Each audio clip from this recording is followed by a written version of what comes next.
This is Martin Giles of the Guildford Dragon News, and today is the 10th anniversary of the launch of the Guildford Dragon News. So to help us remember that event, I have with me a former mayor of Guildford who was at the launch event, Terence Patrick, and the MP for Guildford at the time, Anne Milton. Welcome both of you to this interview and thank you for joining in. It's a pleasure, Martin. Glad to be here. What I'd like to start off with is your recollections of that launch event. And if I could come to you first, what were your impressions and expectations of the Dragon at that launch event? Well, it was a long time ago, and it seems odd to say it now when accessing your news and stories is just so common on the internet. I guess at that time, it felt it was a little bit before its time, to be absolutely honest. People, I don't think, were accessing so much news on Twitter and other social media platforms. I remember being in the basement of the Angel Hotel and it being a very jolly evening. And of course, it dominated the news, Martin. Right. And Terence, what about you? What were your recollections? Well, 10 years ago, the arrival of the Guildford Dragon was a welcome local development, as far as I was concerned. Then the local newspapers of all sorts of titles used to bring the public news, was at least a week old. And then the Dragon suddenly appears, and certainly, I mean, you don't produce news instantly, you can't do that, but the Dragon brings the news to the local public that's up to date much quicker. Okay, and how did you think what were your expectations for the Dragon? How did you see it going forward, or couldn't you really see how it was going to proceed? I don't think you can really look into the future and see how things are ever going to proceed, because things there are hiccups and all sorts of things happen. We know that, but no, it's just a very, very welcome development, and people are always very eager to have news. And did you think sorry, Terence, I didn't mean to interrupt you. Yeah, go on. And did you think we'd still be here in 10 years' time? I do think you would be here. Martin, for some of the reasons that Terence said, local news was always a week old. I think it was dying in popularity, and there was a real appetite for other news platforms. We had Eagle Radio at the time, but nothing in this sort of format. So it was welcomed. I thought it was great. I think holding politicians to account is always a good thing. It can never be a bad thing. So I did think it would stay around, actually. I thought it would get quite a lot of support, and time has shown that you are still there, still reporting daily when you can. Okay, and more generally, Terence, coming back to you, how important do you think local journalism is in a community? Well, because there is this thirst for news, which was first started off by what we used to call the BBC News 24.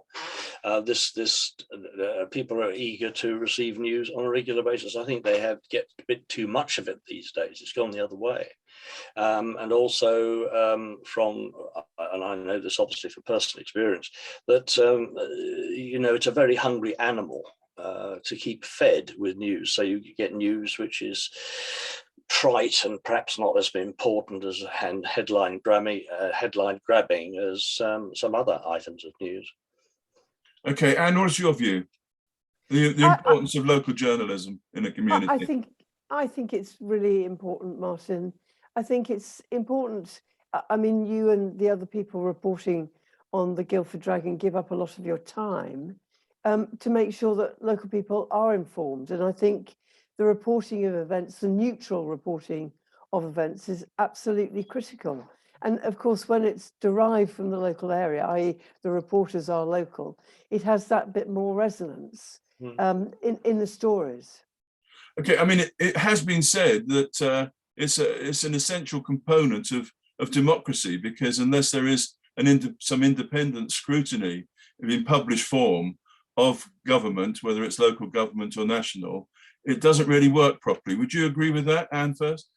Yeah, most definitely.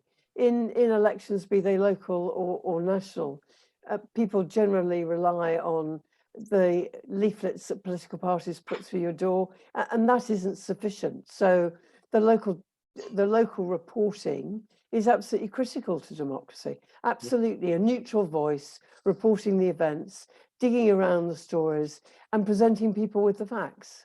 And Terence, you have a background in the BBC, but it doesn't matter what news platform we're talking about. For it to really work, the public has to engage, doesn't it? They have to make a bit of an effort themselves to keep themselves informed. Oh yes, indeed. I mean, you see this in all sorts of programs where they ask you to send in photos, heaven's sake, of this and that, whether the BBC actually wants them or not. And it's that part of public participation. And I always remember that when this all first started, towards the end of my time at the Beeb, you were suddenly sort of thinking to yourself, oh my God, we're going to get swamped with stuff. But that is probably a very good thing, because then you can pick out what you need from the whatever comes in. But the problem with local journalism has these days is funding.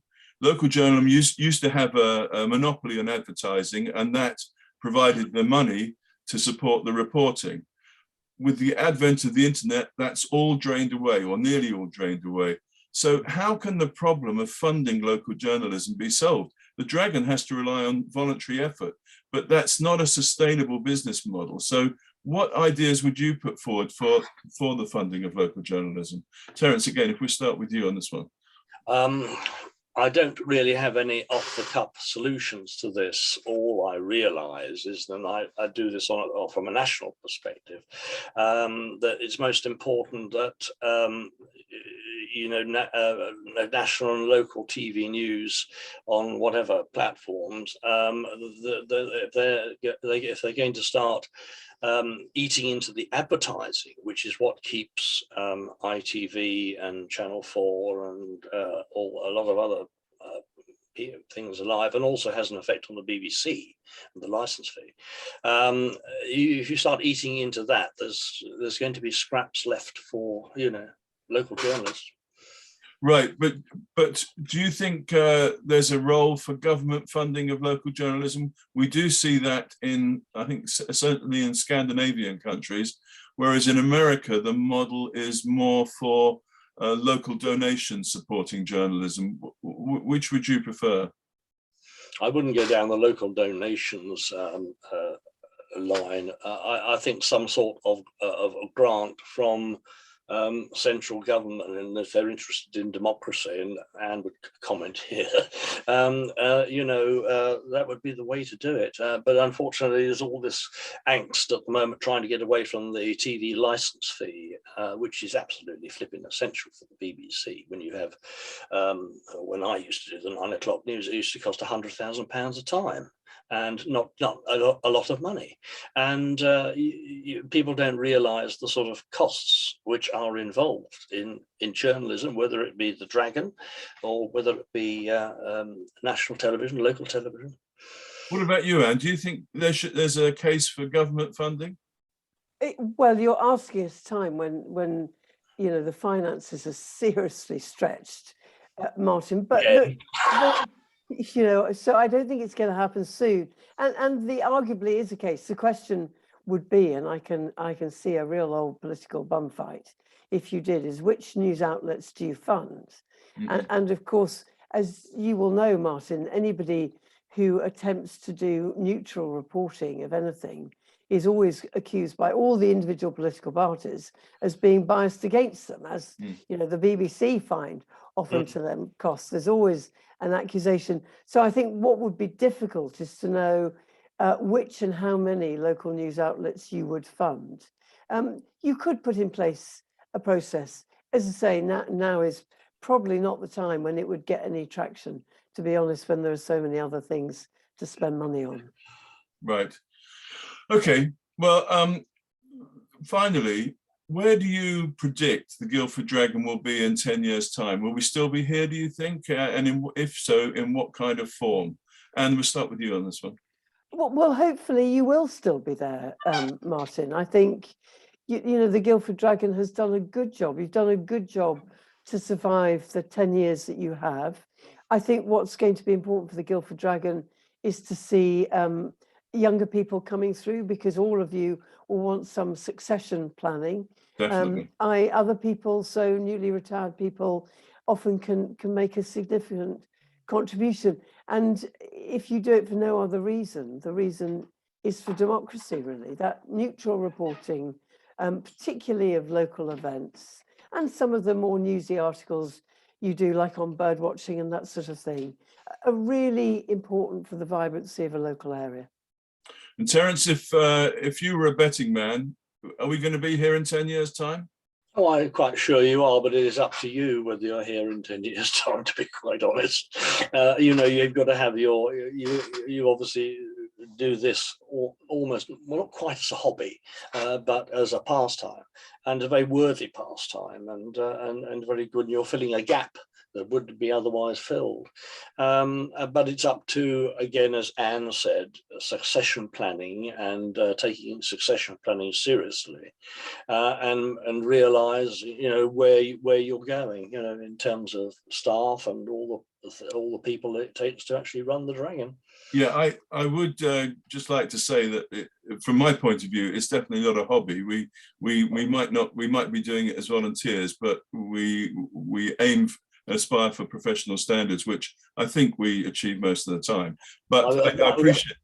I was doing you an injustice by saying it, but you knew what I was talking about. The other thing that I would add is it's a great thing to do if you want to know how the world of government, with a small g, at every level works, because actually what you discover, and particularly if you had people who were interested, Martin, in relieving your burden a bit, is that you do discover how local government works. You do discover what is in the hands of central government and what discretion local councils have. And of course, we all pay council tax, significant amounts of it now, I think everybody will be finding. So it is an opportunity to find out the workings, the inner workings of local and national government, and therefore can be a very, very rewarding pastime. Yes, and that's a really good way to finish, actually, Anne, because if there are any people watching this who feel they have the time and the motivation and the skills to join in, they'd be very welcome, and we can help develop any skills. But you know, there would need to be some basic level, and it might not always be on the writing front. So if there are people that want to join in with the Guildford Dragon, please write in and let us know. And it only remains now for me to thank you once again, Terence Patrick and Anne Milton, for joining into this interview, and all the best to you. Happy birthday to the Guildford Dragon. Thank you. Cheerio.